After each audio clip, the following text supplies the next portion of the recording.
A man all alone, in a dark cave on a mountain outside Mecca. Just him, the night sky, and the weight of a world that needed guidance. That man is Prophet Muhammad, peace be upon him. And on this night, in this cave, something is about to happen that will change the course of history forever. By the end of this video, you will know how Ramadan actually began, what really happened in that cave, and what God really wants to change inside you every time this month comes around. Stay with me. Now, let's go back 1,400 years. First, imagine the world before Ramadan existed. Did you know there was a time when you could walk into the house of God in Makkah and see around 360 idols surrounding it? No call to prayer, no Quran recitation, no Muslims at all, just people circling idols, burying their baby daughters alive, drinking without limits, and crushing the poor. Most of us think the world is dark now, but if you lived back then, you would have wondered if there was any light left at all. This period is called the Age of Ignorance. In the middle of that darkness, there was one man who could not accept that this was how life was supposed to be. Prophet Muhammad, peace be upon him. He would leave the noise of the city and climb to a small cave in the mountains, just to be alone with his thoughts and to worship the one God. Now pause and imagine this. You are in that cave with him. No phone, no social media, no distractions. Just you, the night sky, and your thoughts about the meaning of life.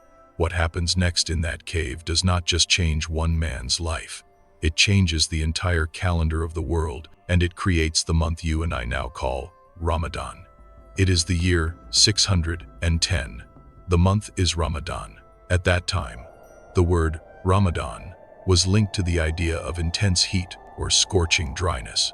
No one associates it with fasting yet. It is just another month in the Arab calendar. In that cave, on that night, the angel Gabriel comes to Prophet Muhammad, peace be upon him, with words that will shake the universe. Read. From that moment, a new relationship between heaven and earth begins. The Quran starts to descend. In the month of Ramadan, here is something most Muslims do not know. Ramadan was connected to the Quran before it was ever connected to fasting. Even though the Quran began to come down in Ramadan in Makkah, the command to fast the whole month did not come until years later in Medina. So there is a gap in history. Ramadan as a month of revelation in Makkah, and Ramadan as a month of fasting in Medina. What happened in between is where the story gets really interesting. Fast forward roughly 13 years. Prophet Muhammad, peace be upon him, and the early Muslims have migrated to Medina. They are building a new society, a community of believers. It is here, not in Makkah, that God finally commands the believers to fast. God makes it clear that fasting has been prescribed for you, as it was prescribed for those before you, so that you may become more conscious of Him. Right here, God gives you the main purpose, not hunger, not weight loss, not Ramadan body, but deep God, consciousness. But the way fasting was first commanded was actually stricter than what you and I have today. Now get ready for this, because this part might actually shock you. At the beginning, when fasting became obligatory, some narrations indicate that, after sunset, if a person ate, drank, or slept, and then woke up in the night, they could no longer eat or drink until the next sunset. If they fell asleep before breaking their fast, that was it. No iftar, no food, no drink. They had to continue fasting into the next day. Imagine that for a second. You come home after a long day in the heat. You are exhausted. You sit down waiting for food, and you accidentally fall asleep. You wake up in the middle of the night hungry and thirsty, and you realize, I missed my chance. I cannot eat now until tomorrow's sunset.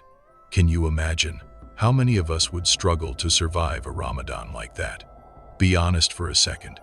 If this was still the rule today, do you think you would survive one full Ramadan?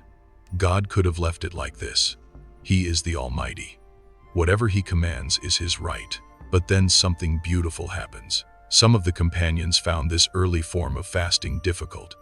There were believers who came home after long days of work, intending to break their fast, but fell asleep from exhaustion before food was ready. When they woke up, they felt they had missed their chance to eat and continued fasting into the next day. Stories like this reached Prophet Muhammad, peace be upon him, and God, who knows what is hidden in our hearts, sent down relief. God revealed a new allowance, that it is permitted to be intimate with your spouse at night, and that you may eat and drink throughout the night until the light of dawn becomes clear.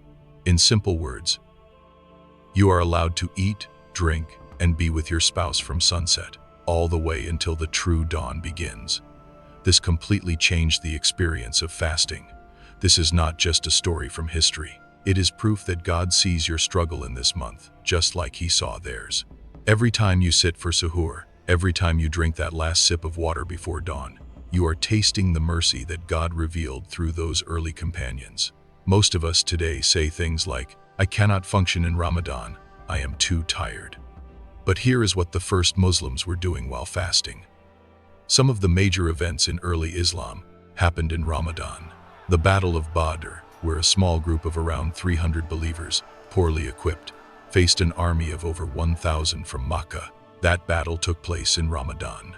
The conquest of Makkah, where Prophet Muhammad, peace be upon him, returned to the city that had rejected him and cleansed the house of God from idols, that also took place in Ramadan.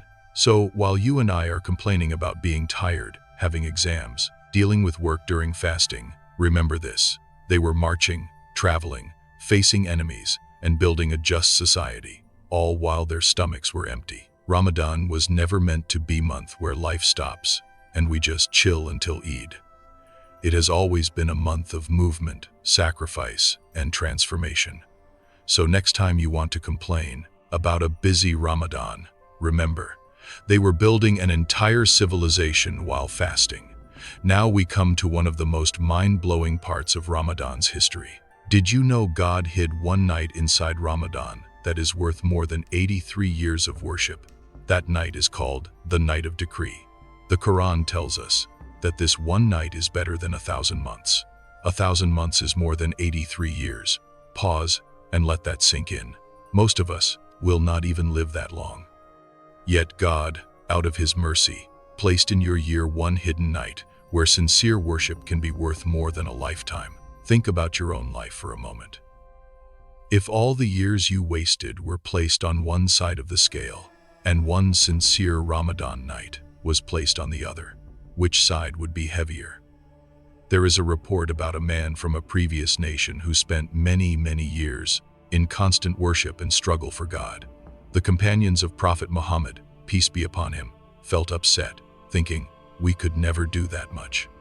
So God gave this community the Night of Decree, so that even if you came to God late, even if you spent decades in heedlessness, a few sincere nights in Ramadan could outweigh a lifetime of sin.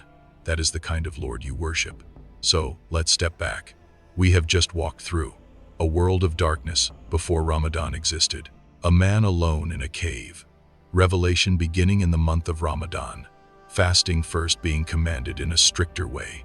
God softening it out of mercy. Battles, sacrifices, and major events happening in this month.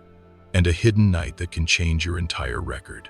What does all of that history mean for you, right now, sitting behind a screen, maybe scrolling between Islamic and non-Islamic content, waiting for the Ramadan vibes to start? It means Ramadan was never about an empty tradition, a yearly diet, or just a change in sleep schedule. Ramadan is God's way of grabbing your heart and saying, I know how lost the world around you is. I know how many idols are still worshipped today. Not statues of stone, but idols of the ego, of money, of fame, of desires. I know how much injustice you see, how much filth is on your screen, how much darkness tries to enter your home. So once a year, I give you a month to step out of that noise, to choke your desires, to feed your soul, and to remember me, the way my prophet remembered me, in that cave. Ramadan is not just about you being hungry. It is about your ego being hungry, so that your heart can finally eat. If this video helped you see Ramadan in a new light, share it with someone you love, so they can also walk into this Ramadan with a deeper heart. And if you would like more reflective, story-based reminders like this, subscribe and turn on notifications so you do not miss the next one.